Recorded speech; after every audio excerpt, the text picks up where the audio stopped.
قال النبي صلى الله عليه وسلم ليس الشديد بسرعة إنما الشديد الذي يملك نفسه عند الغضب. Ce qui signifie l'homme fort. Et qui nous dit ça? C'est aussi important. Qui nous dit ça? C'est pas moi, c'est pas Eric qui dit ça, c'est pas Cheikh Ismaïl qui dit ça. C'est le prophète d'Allah sallallahu alayhi wa sallam. Sallu ala rasulillah. Il nous explique que l'homme fort n'est pas celui qui est capable de terrasser son ennemi.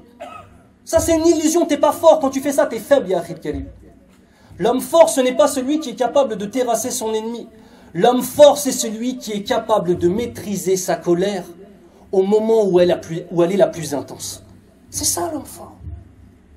C'est plus facile de te faire insulter et de patienter, ou bien alors de prendre tes bras et de lui mettre un direct du gauche, akhil karim. Le deuxième est beaucoup plus facile. C'est plus facile de patienter, d'avoir un travail peut-être qui ne rapporte pas beaucoup d'argent, mais qui est dans le halal, qui est dans le licite, ou bien alors être dans l'illicite et en 3-4 jours faire plus d'argent qu'une personne qui travaille un mois. Bien sûr que être droit c'est plus difficile. Et bien sûr mes frères qu'il y aura des sacrifices. Celui par exemple qui n'est pas marié et qui se retient et qui préserve sa chasteté, Inch'Allah ta'ala, qui ne va pas avec des femmes en dehors du mariage. Cet homme-là, pourquoi il fait ça? Premièrement, Allah le voit. Pour tous ceux et celles d'entre vous qui peut-être sont assis ici et qui ont des relations hors mariage, si ton père était dans la chambre avec toi à ce moment-là, est-ce que tu le ferais? Al-Shuma, Al-Haya, la pudeur, tu ferais pas ça. Allah Azza wa Jal, le Seigneur des cieux et de la terre te voit. Celui qui a créé les cieux et la terre te voit. Devant ton père, une simple créature, tu ne le ferais pas. Mais devant le créateur de cette créature, on va le faire. Allahumma musta'an. Est-ce qu'on dit avec nos langues en vérité ce qu'il n'y a pas dans nos cœurs? Minal mu'minina rijal sadaqu ma ahadu Allah alayhi. Ce qui signifie dans le sens, il y a parmi les croyants de véritables hommes qui ont rendu réel le pacte qu'ils ont passé avec Allah. Et c'est ça, mes frères, l'histoire. Vous savez quoi? Je vais peut-être vous choquer en vous disant ça. On n'a pas besoin de beaucoup de musulmans. On a besoin de musulmans de qualité. On a besoin d'hommes et de femmes qui se sacrifient pour leur dîne. On a besoin d'hommes et de femmes qui, premièrement, travaillent sur eux-mêmes, pour ensuite être des lumières pour leur famille, et être des lumières pour leurs voisins, et être des lumières avant toute chose envers Allah subhanahu wa ta'ala. Alors vous me direz comment on fait. Parce que c'est bien, on parle de choses, c'est bien. Je vais aller au paradis, j'ai envie d'avoir les femmes du paradis. Est-ce que vous savez que les femmes du paradis... Je vais vous donner quelque chose. Moi je suis converti à l'islam. Ça veut dire quand je suis venu à Din, c'était difficile. Il y avait des choses qu'il a fallu délaisser, c'était très difficile. Tout ce qui concerne les femmes en dehors du mariage, wallah, il y a un hadith, quand je l'ai lu, le dossier il a été bouclé. C'est quand j'ai lu la description des femmes du paradis. Si tu fais zina, akhil karim, si tu as des relations en dehors du mariage, n'espère pas obtenir ces femmes. Tu ne pourras pas les obtenir au paradis. Hur al-ayn, les femmes du paradis, écoutez bien. Si la salive d'une hur al-ayn touchait l'océan, l'océan deviendrait sucré. Allahu akbar. Ça c'est ta femme, akhil karim. Hur al-ayn, essaie de la comparer avec cette femme qui peut-être est une tentation pour toi. Bi'idni rabbil alamin, si vraiment on a une foi dans le cœur et qu'on a un yaqin, une certitude, Inch'Allah, la femme de la vie d'ici-bas, on la met de côté. Mais pourquoi? Pour obtenir mieux. Pour obtenir mieux au paradis, Inch'Allah.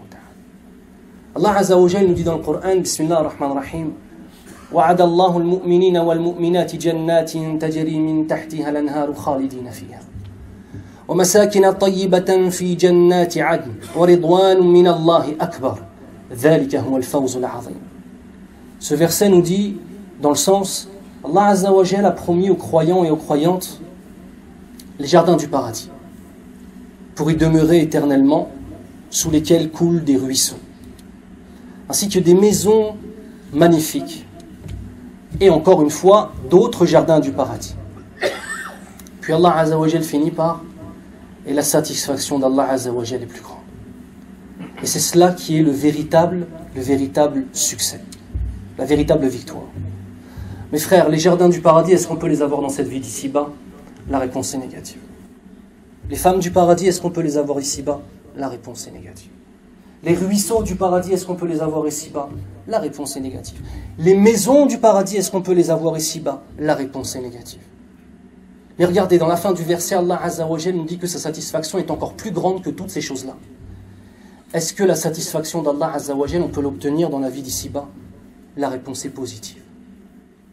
Ça veut dire que ce qu'on peut obtenir lorsqu'Allah Azza wa Jal est satisfait de nous dépasse même le paradis. Ce que pour obtenir en faisant des sacrifices, en se purifiant, en étant des hommes avec un grand H pour de vrai, mes frères, avec la définition qu'on a donnée à ce qu'est un homme, on peut obtenir dans cette vie d'ici-bas bien mieux que le paradis. قال النبي صلى الله عليه وسلم الدنيا سجن المؤمن وجنة الكافر. Ce qui signifie la vie d'ici-bas est une prison pour le croyant sincère, alors qu'il est un paradis pour la personne qui n'est pas croyante. La vie d'ici-bas est une prison pour le croyant sincère, alors qu'il est un paradis pour une personne qui n'est pas croyante. On a l'imam Ibn Hajar al-Asqalani, rahimahullah, un des plus grands imams qui est foulé cette terre de son pied béni, rahimahullah. Il a d'ailleurs fait l'explication la plus connue de ce qu'on appelle Sahih al-Bukhari, donc du recueil de l'imam al-Bukhari. Et ce livre-là s'appelle Fath al-Bari. C'est l'explication de référence de Sahih al-Bukhari.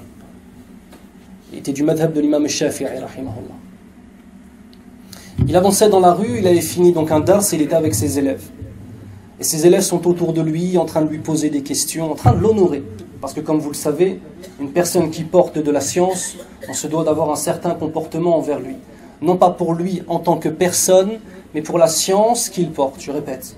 Non pas envers lui pour sa propre personne, mais pour la science qu'il porte. Avoir un comportement respectueux envers une personne qui porte de la science, c'est avoir un comportement respectueux envers la science. Donc forcément, une personne qui porte la science, on ne peut pas agir avec lui comme une personne qui ne porte pas de science.